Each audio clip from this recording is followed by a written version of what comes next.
Camarades présidents, chefs d'État africains, camarades chefs de délégation, bonjour. C'est un honneur pour moi ce matin donc de prendre la parole ici et de vous passer donc le salut fraternel du peuple du pays des hommes intègres.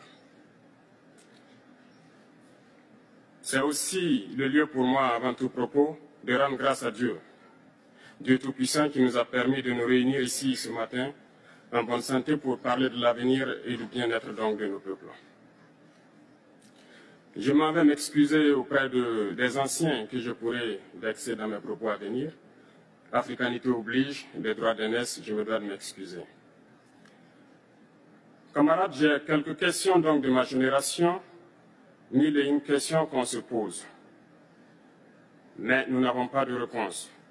Et il se trouve qu'ici, nous pouvons laver donc notre linge sale parce qu'on se sent en famille. On se sent en famille en ce sens que la Russie est une famille aussi pour l'Afrique. C'est une famille parce que nous avons la même histoire.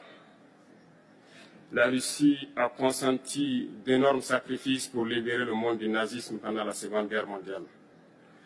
Les peuples africains, nos grands-pères, ont été déportés de force aussi pour aider l'Europe à se débarrasser du nazisme.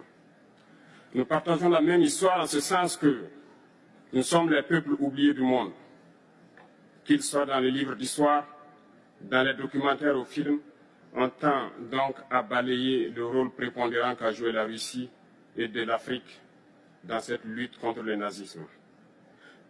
Nous sommes ensemble parce que, actuellement, nous sommes là pour parler de l'avenir de nos peuples, de ce qui va advenir demain, de ce monde libre auquel nous aspirons, de ce monde sans ingérence dans nos affaires internes. Nous avons les mêmes perspectives et je souhaite que ce sommet soit l'occasion donc de pouvoir tisser de très bonnes relations en vue d'un meilleur avenir de nos peuples. Les questions que mes générations se posent sont les suivantes, si je peux me résumer, c'est de ne pas comprendre comment l'Afrique, avec tant de richesses sur notre sol, avec une nature généreuse, de l'eau, du soleil en abondance, l'Afrique est aujourd'hui le continent le plus pauvre. L'Afrique est un continent affamé. Et comment se fait-il que les chefs d'État traversent donc le monde à mendier? Voici des questions que nous nous posons et que nous n'avons pas de réponse jusque-là. Nous avons l'occasion de tisser de nouvelles relations. Et j'espère que ces relations puissent être les meilleures pour donner un meilleur avenir à nos peuples. Ma génération me charge aussi de dire que, par ce fait de pauvreté, ils sont obligés de traverser l'océan pour essayer de rallier l'Europe. Ils meurent dans l'océan. Mais que prochainement, ils n'iront pas traverser parce qu'ils viendront devant nos palais pour chercher leur pitance quotidienne. Pour ce qui concerne le Burkina Faso, aujourd'hui, nous sommes confrontés depuis plus de 8 ans à la forme de manifestation la plus barbare, la plus violente du néocolonialisme, de l'impérialisme. L'esclavage qu'on tend encore à nous imposer. Nos dévanciers nous ont bien appris une chose.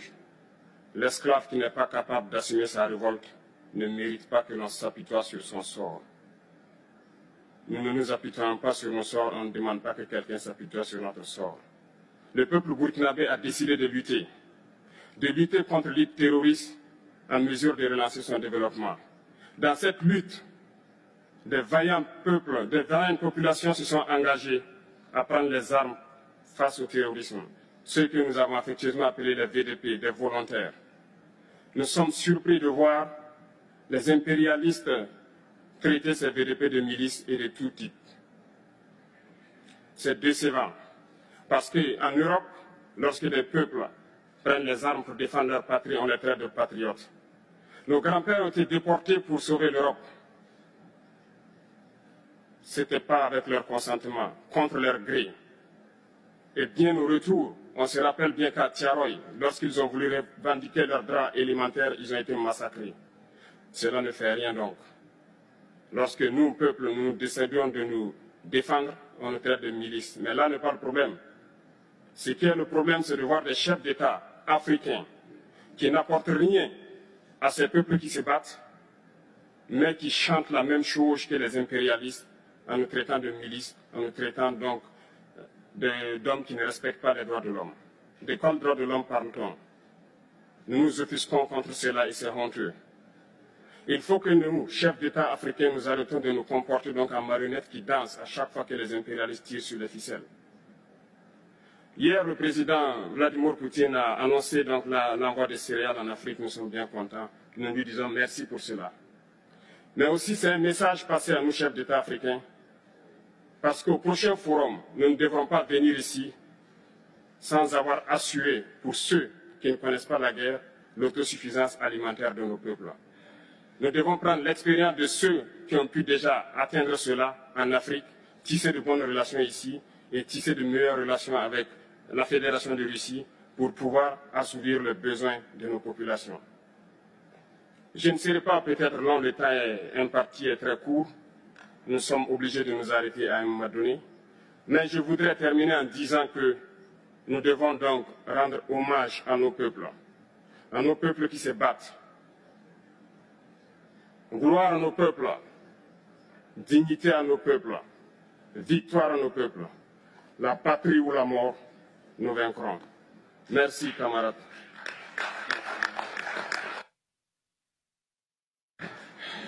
Спасибо.